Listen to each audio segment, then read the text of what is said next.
बहुत समय पहले की बात है। हस्तिनापुर के जंगलों में एक आदिवासी बालक रहता था।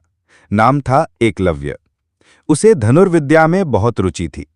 उसका सपना था कि वो दुनिया का सबसे महान धनुर्धर बने। लेकिन उस समय सिर्फ राजकुमारों को ही शिक्षा मिलती थी। एकलव्य ने सुना कि गुरु द्रोणाचार्य सबसे महान आचार्य हैं।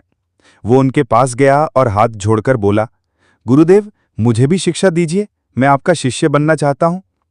द्रोणाचार्य ने कहा, मैं सिर्फ राजकुमारों को शिक्षा देता हूं। तुम एक आदिवासी हो, मैं तुम्हें नहीं सिखा सकता। एकलव्य को बहुत दुख हुआ, लेकिन उसने हार नहीं मानी। उसने जंगल में गुरु द्रोण की मिट्टी की मूर्ति बनाई और उसे अपना गुरु मानकर स्वाध्ययन शुरू किया। उसने घंटों अभ्यास किया, वर्षों तक निरंतर मेहनत की। धीरे धीरे एकलव्य एक महान धनुर्धर बन गया।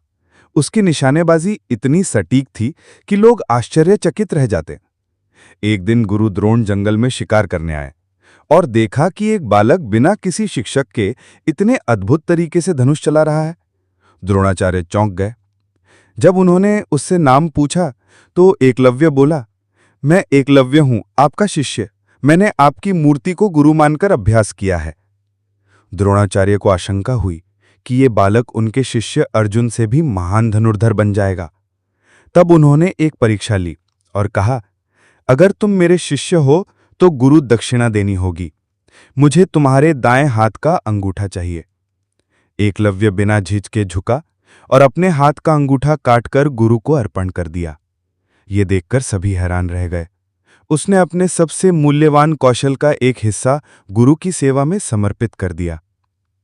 आज भी एकलव्य का नाम त्याग, समर्पण और सच्ची भक्ति के रूप में लिया जाता है। प्रेरणा। अगर इच्छा सच्ची हो तो गुरु ना होने पर भी शिक्षा संभव है। और सच्चा शिष्य वो है जो बिना किसी स्वार्थ के निस्वार्थ भाव से अपने गुरु का सम्मान करता है।